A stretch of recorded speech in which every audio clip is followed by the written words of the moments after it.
Look, sir, droids. Hello, welcome back to Ryan Speaks Geek. We're going to be talking about a droid today. This is the droid you're looking for. A bit like many when I was a kid, I was absolutely obsessed with the droids of Star Wars. It was a huge thing for me. I watched the film, I scoured every background shot, like the CZ3 with the arms missing, everything I could find. I was like, oh, and just as a kid, I assumed that Kenner had made it because so many other obscure characters got made. However, a lot of droids didn't.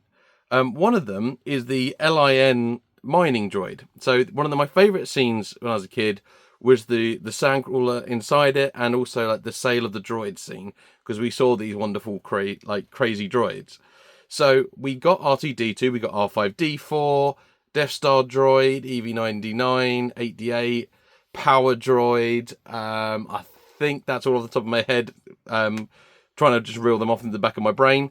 Absolutely love them. Think they're fantastic figures, but there were some omissions. Now, one was planned that never got made, and we've seen this prototype image going around, but if you go to someone like Trash Compactor, they've made one. Like, Trash Compactor has actually made one, that a kit that you could put together to make the R1G4 figure. In true Kenner style, it's not completely accurate. I might get another one to do in like a swamp green, like so it's a bit more colour correct, as it were. But I really like this, and the fact that it's articulated is just awesome. So it got me wondering, like, what would the other droids have looked like? So we got like the Treadwell droid, like not the one that we got with that a lot of people use, the Power of the Force 2 one, this one to go with like from the Aunt Beru set that they did. But I'm talking about the one with like lots of white arms, this one. So I am in the process of making a custom one of those, but that's for another video because it's not finished yet. But the LIN mining droid is one that I was like, that's a challenge, and I've always wanted one, so I had a go at making one, and here it is. I'm really happy how it came out.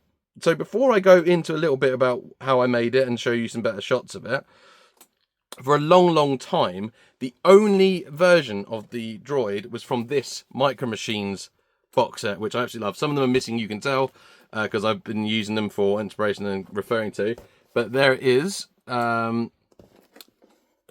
there. So that is the only one we had for many years, which sucked, to be frankly honest, because like it's a really weird droid. It's like a half dome. In the film, you can see it has like some lights going on in it. We eventually did get the modern release, which is this one, which is a bit hard to find now. And that's it. It's gone into the obscurity again, which kind of sucks. So when I was trying to make a vintage one, I was thinking, like, when I was a kid, what did I used to go to? So one of the things my go-to was the Star Wars Visual Dictionary, like this one, which is unfortunately packed away, but also this book, The Essential Guide to Droids. They did a few of these guides. My original one is over there, and it's in pieces because I just went through it so much as a kid. This is another one I picked up just so it was easier to read. But, you know, we had this. This is what we got to see.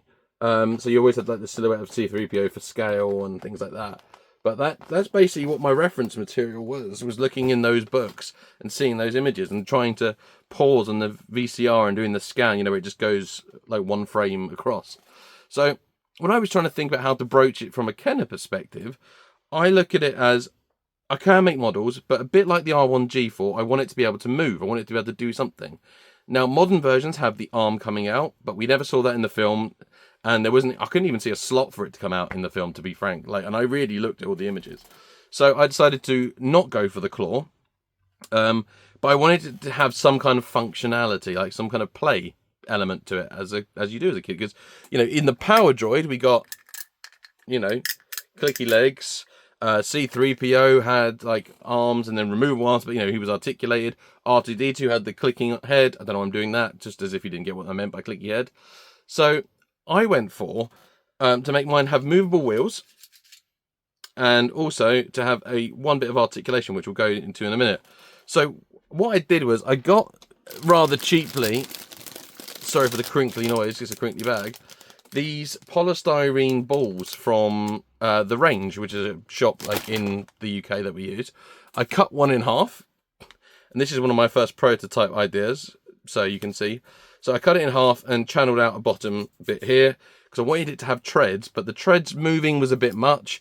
So I went down the Hot Wheels Matchbox approach and I got myself a bulldozer. Just a cheapy one, like £2, I think it was. And then cut basically the bottom half of that off. But I kept the wheels, like the movable wheels, intact. So I've gone for this sort of design with it. So it's got the treads. It's got the half dome. Now, it's my first real time using Milliput. I thought I'd start giving these things a go. So it's not as perfectly half dome as I wanted it to be. I did try painting this directly. Whilst it was then obviously perfectly half spherical, the gaps where I'd put things in and it was a bit rough, and when it dried, you could really see the cracks, like in the sort of almost hexagon shapes of the actual polystyrene being put together. So I'm still thinking of alternatives. This might not be my final version, but for the moment it is, and I am actually really happy with it. Just wish I could have got it maybe a little bit more smooth, even though I tried to put it as thin a layer on top of the polystyrene as possible. But here we go. So paint decal wise, I've kept it really simple. I've gone black and I've used the grey to put onto the treads just to make something stand out. I've gone for silver on the eye, and what I've done, because I thought, you know, most of these had stickers, I've gone for, I had like a first order Star Destroyer set I got from a charity shop, and I took off the red lines that were meant to be like the markings of the wall and put them on, because you can see the red lines just about in the picture of the real one. But I thought like a sticker would be a better approach to have, because Kenner used to use a lot of stickers. So I thought I'll go for that. Now, when I mentioned about something else for articulation, it's because this bit, the eye, actually does rotate and also can extend up and down. So I've done my best to make it actually articulated in that sense. So even though it's a figure with limited abilities to articulate, I've tried to add something play-like to it, very like sort of Kenner toys. I've also gone for one aerial, which I've actually used a lightsaber from one of the retro collections that I bought some doubles of. So I used the lightsaber as that, and the eye is actually the hammer from the Ned B retro figure that I've used. I mean, I picked up loads of those to do some different customs with, which I'll show off at some point. So I've used that as the eye because I think it's got the sculpting already in place of that Kenner look, because that's the whole point of the retro collection. But it adds something sort of Star Warsy, and I could adapt it into something else. So between the lightsaber and that, I've just gone for the one aerial, like the antenna.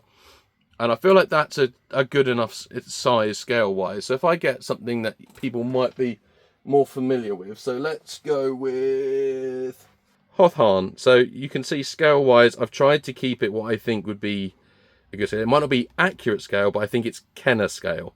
And they are two very, very different things, real scale and Kenner scale. So I've tried to keep that scale in mind when doing it. But yeah, I'm really happy how it came out.